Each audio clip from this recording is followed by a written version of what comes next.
ছোট রানী এলো পদ্মাবতী, রানী পদ্মাবতী। রাজার আরো 6টি রানীর ছিল না সন্তান, পদ্মাবতীর কোলালোতে মিলল সমাধান।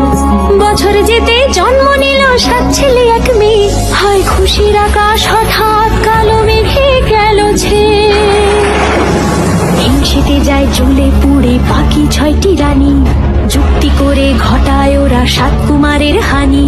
সুযোগ মতো 7 ছেলেকে মাটিতে দেয় পুঁতে, বাঁচে একা পারুল, ওরা পায় না তাকে ছুতে। ধাইমা বাজায় সেই মেয়েকে বড় করে তোলে, 7 ভাইকে পায় যে পারুল 7টি চাপা ফুলে।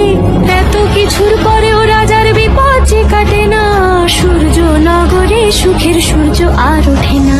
হিংসা বিবাদ বিচ্ছেদ